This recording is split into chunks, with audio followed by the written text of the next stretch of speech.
Welcome to the Heroic Roundtable, our Heroic Round Sidequest, the recap show where we revisit the latest episode of our actual play podcast and dive into the art of tabletop storytelling. Why don't you just try and seduce this dragon? I dare you. This isn't just a recap. This is the Heroic Roundtable. Okay. Looking back on it now.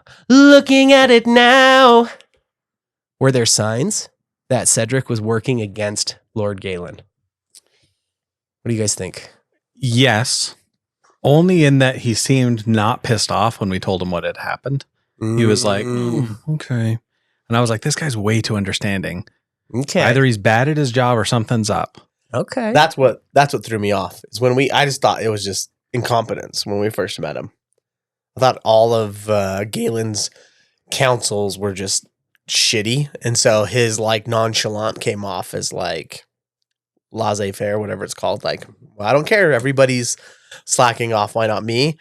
And I thinking in retrospect, being like, oh, he was like rearing to go. He was ready to go in Briarberry, helping people out. So it was a complete shift. Mm-hmm. So I was totally caught off guard by it. Yeah, I think it was in retrospect, like, oh yeah, we didn't even like question him or talk to him much. And so, yeah, like, oh yeah, we just never got around in game to like getting to that point. Mm-hmm. And I thought that this was going to be like right now where we're at would be the point where we would do some of those things, some of that discovery. So it was the ultimate discovery. So does Lord Galen get any sympathy for what he's gone through? What do you guys think? He's got like a poisoned mind, you know? Yeah. But he's poisoned by betrayers. Who? He has a loss. Betrayers. All of them? Not a betrayer, Chet. Do you think it's only Cedric? Oh, you said betrayer, so no. It's multiple. Uh-oh. Is it Landon? Kinda. Let's kill Landon. I'm game. Lead off with Landon. Yeah. You wouldn't let Landon die. After everything we've been through? Not if he talks to me like that. Okay. Yeah. Not you, LS. There's no way it was just one, like all the like things that went missing, like all the provisions. Bessie, the cow. Was it Bessie? Patience. Damn it.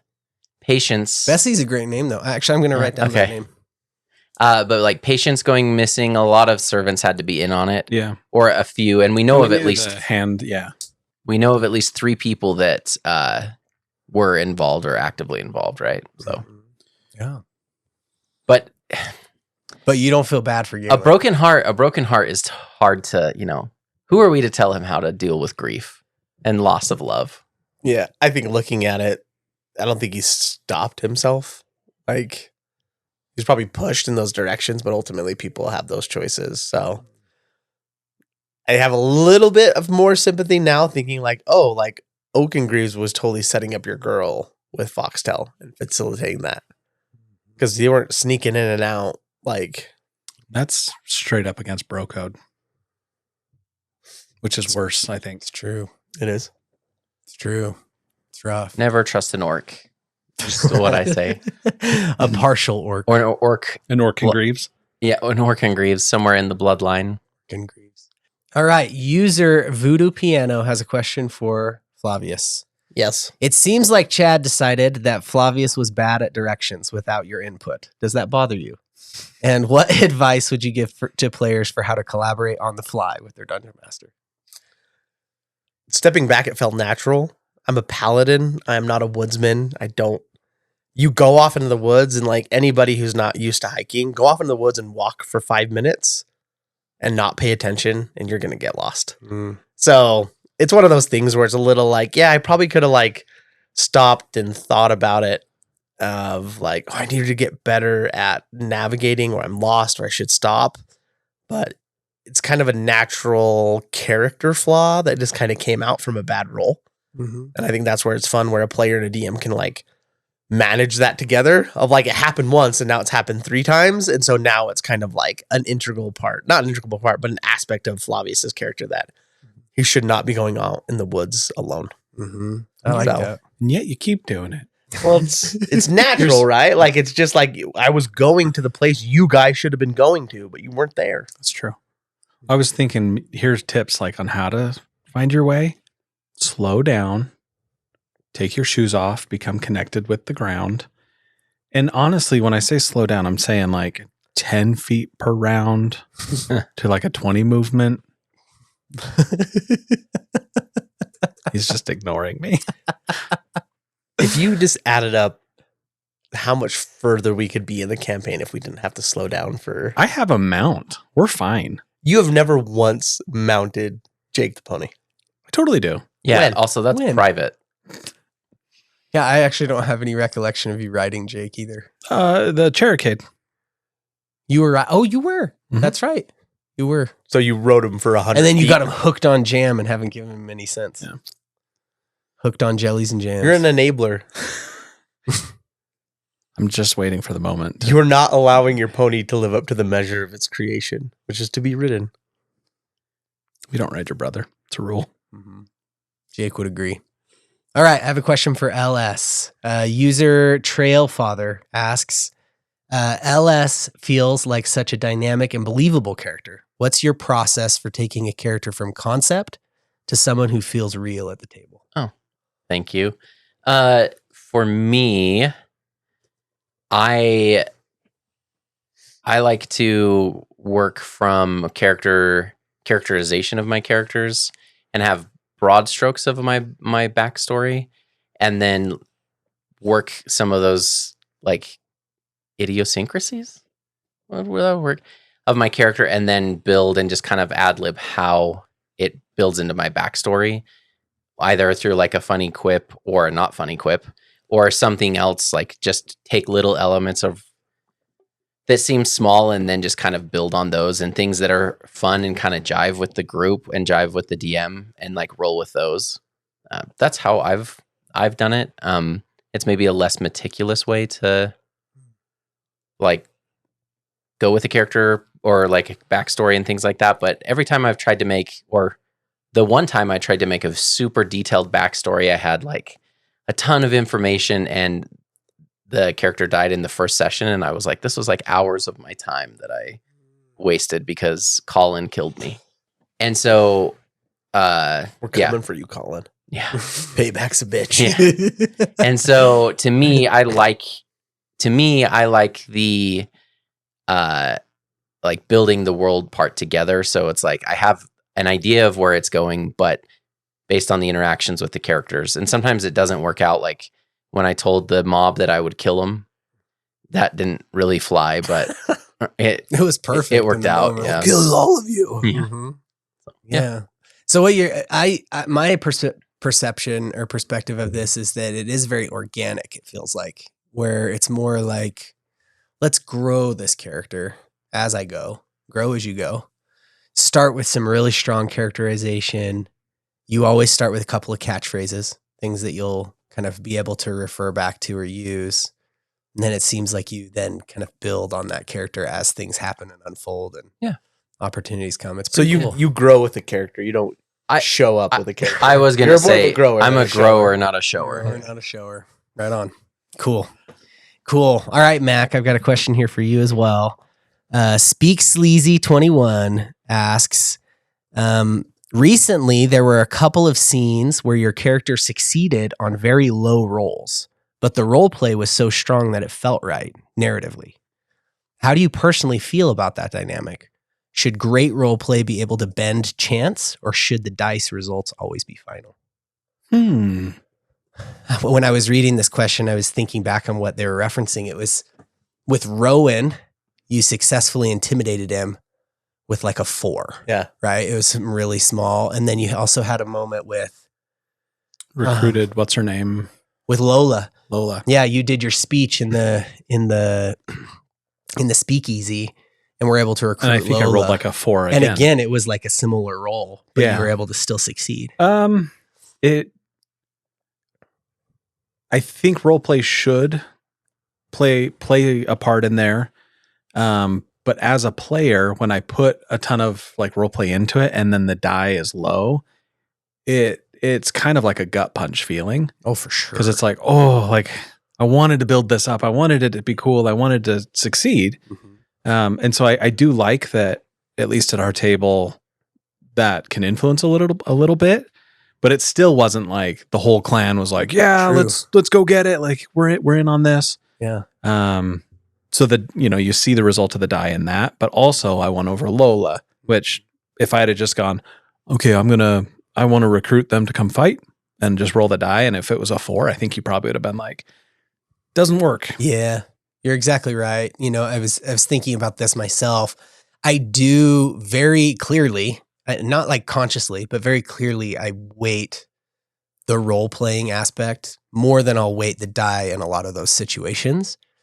Now, that's not all the time, but like it feels bad to me too as a DM to see a player at the table pouring out their heart about something, really showing up in character and trying to do something dynamic, and then the dice just completely betrays them. And it, happens in life, but dice don't need to be everything. And I think you can also, and I've seen you adjust it for the player and who's at the table. Yeah. Like I think maybe hold us to a higher standard because we played so much. Mm-hmm. But when we play with like a larger group and someone else is like, it's harder for them to embrace that role play. I don't think you weigh it as much. Yeah. You're exactly right. You're exactly right. Part of it is as well, I know that when those moments come and you have the chance to step in and role play, that you guys will. You step in and you step up and you do the thing. And sometimes failure can be just as rewarding if it's able to be pulled off in a way that's narratively satisfying. You know what I mean? A punishment, but still narratively satisfying. So like Brandon tasting the blood, Hugh Blumford's blood. That's like punish. You know what I mean? Like he was adding flavor and that was a punishment. But it ended up being very narratively satisfying and funny, and we played it out, and Brandon rolled with the punches. For some people, it's funny. It's so funny. It's funny because best. it's literally just you to a T.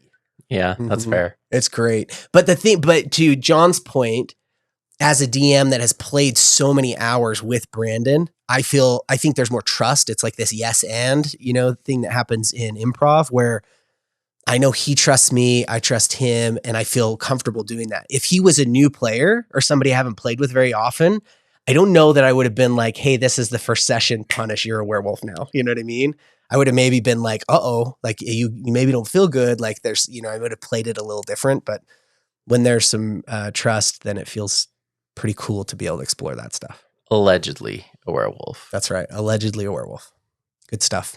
You already killed a deer, dude. That wasn't me. Prove it. Did you ever figure out what animal it was? A wild boar. It was a wild boar. Okay. Final group question. This one has been pretty big. I've been seeing topically online, but the question is this: scheduling is one of the biggest challenges for D&D groups. Why do you think it's so hard to keep a consistent table? And what advice would you give players who feel like their sessions keep getting bumped? I think, well, at least for us, we played as kids, right? We had nothing on our schedule after school.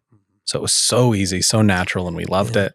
Well, girls really wanted to hang out with us a ton. We were They were pushing them always trying to like, date "Get us. away." Honey, no, we got to go Yeah. play What Dungeons What is this, and Dragons. panties or a bra? Yeah. I don't like that. They're like, we just love that you fight darkness all weekend. It's so cool. So And, brave of us. Yeah, it was so brave, but Yeah. they didn't want to be with us. And drugs, we're like, get away from us, drugs, because Uh-huh. people are always trying to give us drugs and That's stuff. true.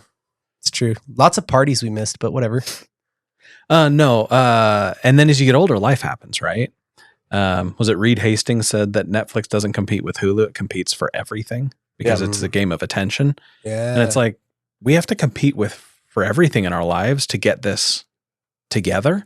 And so my trick is convince your friends to do a podcast. Yes, that's the ultimate trick, man. right. Everybody needs a podcast. Every middle-aged white guy anyway. Mm-hmm. But you got to put it on the calendar. I think you have to agree. Yep. We spent time a month ago and planned out the rest of the year of every week we would do it. And it was great because we're able to adjust for birthdays, for trips, for date nights, those kinds of things that we had planned. So get it on a calendar. Yep. I have a couple practical tips just going on with what John said. Is your session doesn't end until you schedule your next session.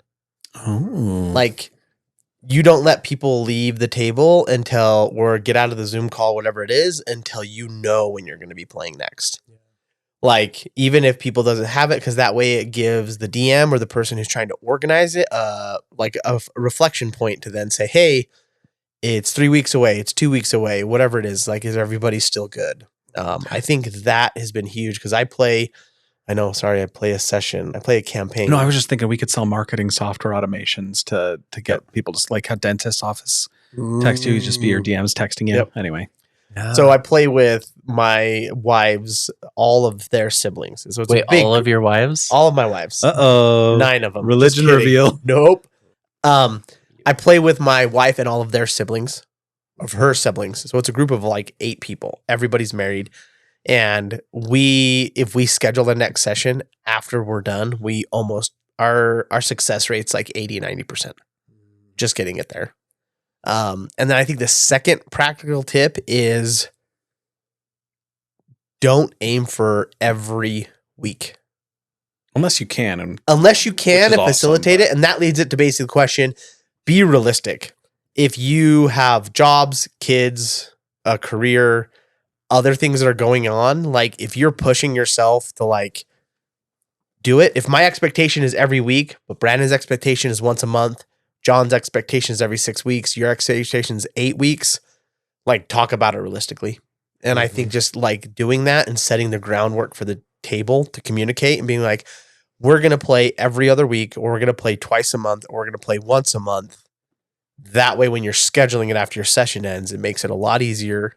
You don't have any awkward moments like, oh, we're going to play next week. When's the next time we're going to play, guys? So just getting ahead of that, making it a part of your session to like schedule and figure that out. And find a table or a group that matches your cadence, right? Don't allow the DM to railroad and be like, we play every Wednesday at this time. And if it's like, oh, I can't do that, find a different group that can meet your schedule, right? But if you like playing together, like be flexible too.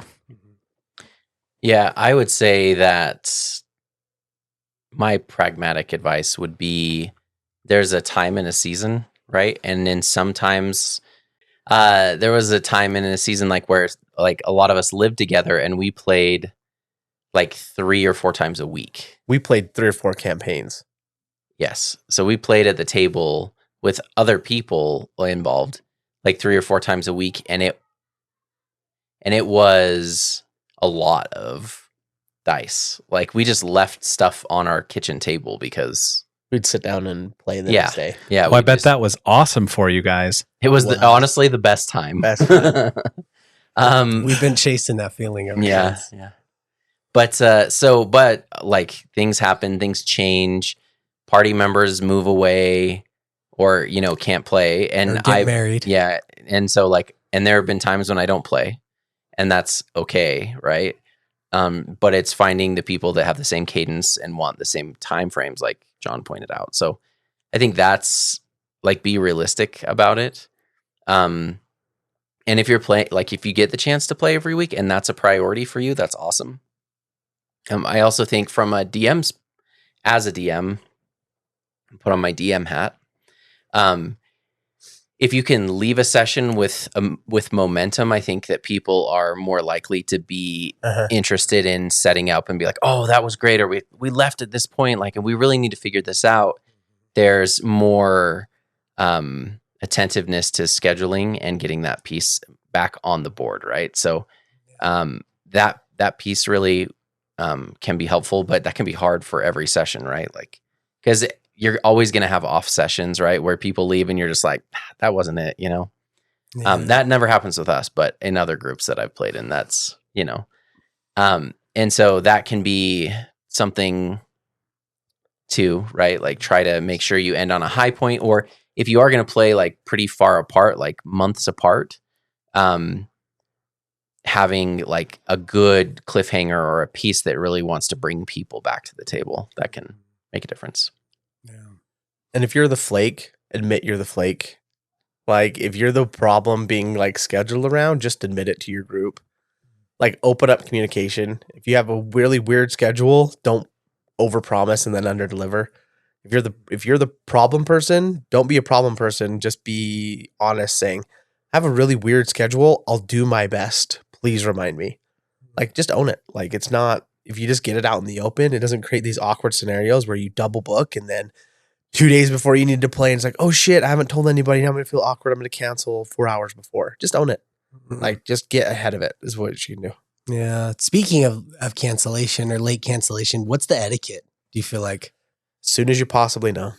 So as soon as you know, As soon as you know you can't make it, just cancel. Feels like a car crash anytime anyone cancels anyways. So just whatever. Yeah, I'd just say as soon as you know, just get ahead of it. Like, yeah. even if there's a percent, like, hey guys, I might not be able to play. I'll let you know at this time. Like, just get ahead of it. At what point do you get kicked out of a group? Well, I was for just not gonna, showing up? I was gonna offer that if there's flexibility in the campaign, like we used to play without people. Yeah. Yeah. Like we can't do it in this setting, but if someone can't make it, like that's okay. Like life happens.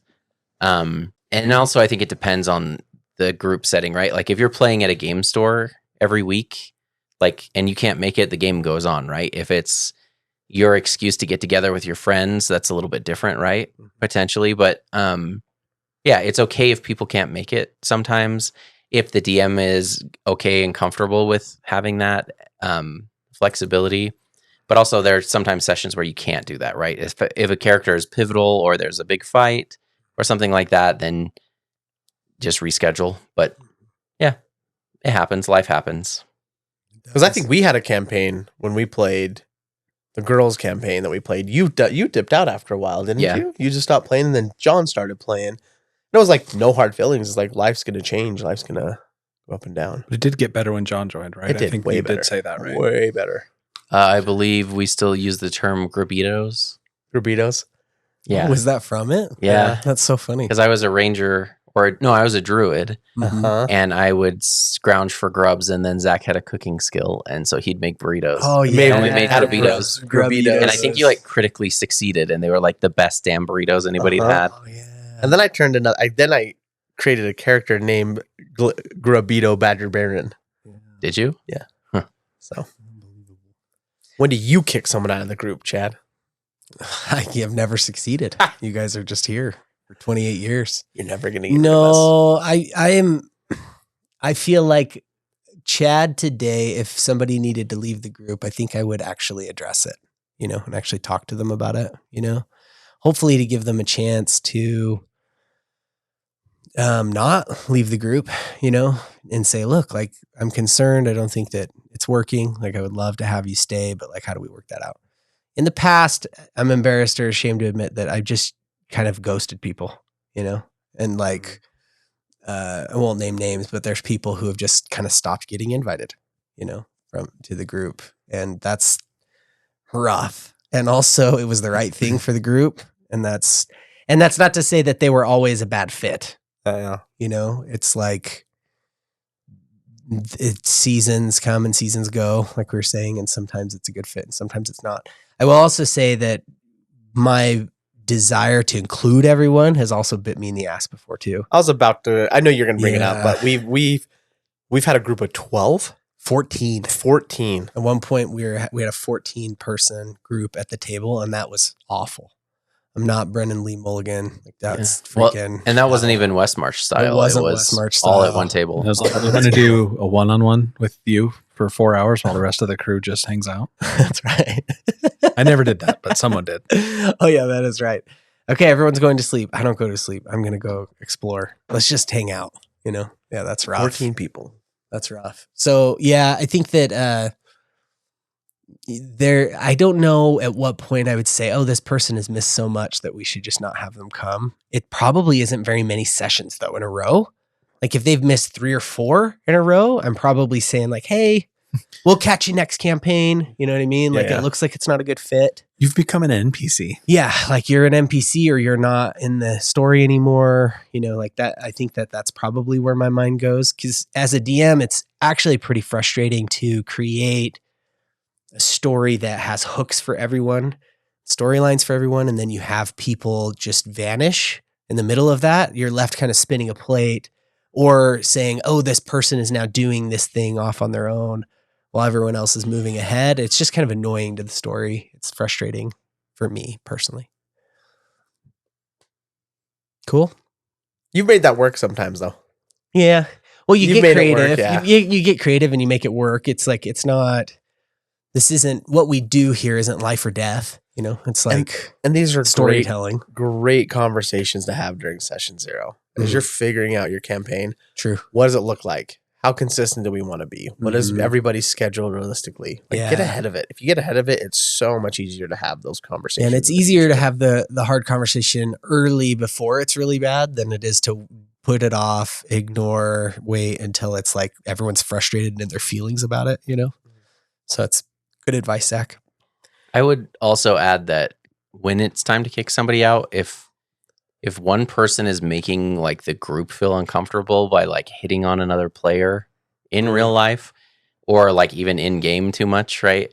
Like that is kind of a like, sorry, this isn't going to work out. Can't cut the DM though. Yeah.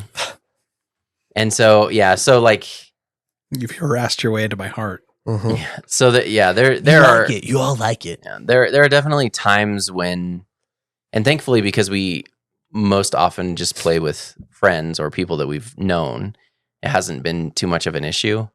But like that is that's a hard conversation to have. But That's brutal. it's not okay, right? Like it's a place where you should be able to come and have fun and play and escape, right? It's an escapism.